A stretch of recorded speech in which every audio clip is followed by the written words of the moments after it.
텃밭 가꾸기 앤드 이종수. 요즘의 대세는 텃밭 가꾸기인 듯하다. 오래전 안성에서 근무하던 시절 고추를 키워본 적이 있었다.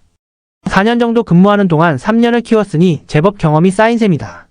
한 번은 비료를 모종에 직접 주는 바람에 고추들이 모두 고사해버리는 실수를 저지르기도 했다. 새 모종을 사다 다시 심느라 한바탕 야단법석을 떨었던 기억이 난다. 다른 쪽 텃밭에는 배추와 얼갈이도 심어 그 해에는 김장까지 담그는 행운을 누렸다. 한창 고추를 수확해서는 지인들과 나눠주기도 하고 고추가 빨갛게 익은 것은 방앗간에 가져가 갈아서 양념으로 쓰거나 냉동실에 넣어두기도 했다. 매 주말마다 고추를 따고 일요일이면 방앗간에 들르는 것이 어느새 일상이 되어 있었다. 작년에 현직에서 퇴직하고 소일거리를 찾던 중 다시 텃밭 가꾸기에 도전하게 되었다. 텃밭이라 해봐야 8평 남짓한 크기에 폭 60cm에 길이 20m짜리 한 고랑이 전부였다. 한 모임에서 인연을 이어오던 지인이 텃밭을 해보지 않겠냐고 권했고 한 고랑만 배정해달라고 간청했다.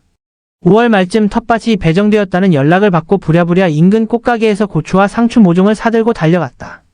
밭에는 잡초가 무성하게 자라 있었다. 먼저 괭이로 잡초를 걷어내고 땅을 평탄하게 고르는 작업부터 시작했다. 30분쯤 일했을까 땀이 비 오듯 쏟아졌다. 다음으로는 멀칭 작업이었다. 검은 비닐을 밭 위에 깔고 양쪽 끝을 흙으로 덮어 고정시켰다. 안성에서는 직원들이 다 해주었는데 막상 혼자 해보니 그 수고로움이 절로 느껴졌다. 멀칭을 마치자 모종 이식을 위한 준비가 끝났다. 평일 늦은 오후라 주변에 사람은 없었다. 토질이 특별히 좋아 보이지는 않았고 돌과 자갈도 제법 섞여 있었다. 퇴비가 충분히 뿌려졌는지 로타리를 제대로 쳤는지도 알 수 없었지만 관리하시는 분들이 어느 정도 준비를 해두었으리라 짐작했다. 이미 다른 고랑들은 모두 이식을 마치고 작물들이 한창 자라고 있었다. 세 번째는 모종 이식이었다. 고추는 양쪽으로 두 줄을 맞춰 심었고 상추와 고추각 20포기씩을 자리에 앉혔다. 마지막으로 물을 듬뿍 주었다. 텃밭 한켠에 수도와 플라스틱 물통이 있었고 호수도 있었지만 연결하기가 까다로워 물뿌리개로 일일이 작물해 주었다. 이렇게 1차 작업이 마무리되었다. 텃밭 가꾸기와 관련해 시작은 미미했지만 성경 말씀처럼 끝이 창대해질지는 두고 볼 일이었다. 다음 날에는 고추 10포기, 호박 5포기, 옥수수 10포기, 가지 10포기를 추가로 사다 심었다. 친구들에게 같이 해보지 않겠냐고 권했지만 모두 손사래를 쳤다. 편하게 쉬지 뭘 그런 걸 하냐는 반응이었다. 고추 외의 작물들은 처음 키워보는 것들이라 걱정이 적지 않았다. 다음 날에는 지주대를 세우고 줄을 쳤다. 고추와 가지는 줄로 고정하고 토마토는 포기마다 지주대를 세워줄기를 끈으로 묶었다. 매일 텃밭을 오가며 물을 주는 것도 보통 일이 아니었다. 초보 농사꾼의 실수도 있었다. 호박은 옆으로 넓게 뻗어나가도록 가장자리에 심어야 하는데 영문도 모르고 밭 한가운데 심어놓는 바람에 금세 호박 천지가 되어버렸다. 호박이 넝쿨식물이라 한없이 뻗어나가고 작물들의 치명적인 영향을 끼칠 만큼 자리를 침범하고 영역을 뛰어넘는 것이 과했다. 일주일쯤 지났을 때 뜻밖의 문제가 생겼다. 해외여행 일정이 잡힌 것이다. 물을 대신 줄 사람을 찾아야 했다. 예전 직장 동료에게 부탁할까 아들에게 부탁할까 이리저리 궁리해봤지만 마땅한 사람이 없었다. 연휴까지 끼어 있어 쉬는 날 나와달라고 하기가 여간 미안한 일이 아니었다. 결국 텃밭을 권해준 교수께 간곡히 부탁을 드렸더니 흔쾌히 맡아주셨다. 현충일에 귀국해서 텃밭에 가보니 작물들이 싱싱하게 잘 자라 있었다. 자식이 건강하게 자라는 모습을 보는 것처럼 뿌듯하고 감사한 마음이 밀려왔다. 열흘쯤 지난 후에는 비료를 주었다.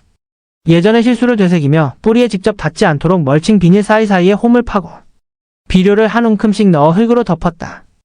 정성을 다한 작물들은 하루가 다르게 쑥쑥 자랐다. 두어 달이 지나면서부터는 수확하는 재미에 절로 신이 났다. 물 주는 횟수도 일주일에 한 번으로 줄였다.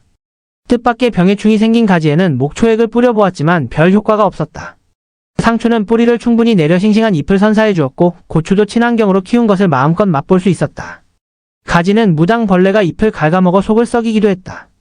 안성 근무를 마친 뒤 베란다에서 도시농업을 시도한 적도 있었지만 열흘을 넘기지 못하고 상추며 고추며 모두 고사해버렸다. 참담한 실패작이었다.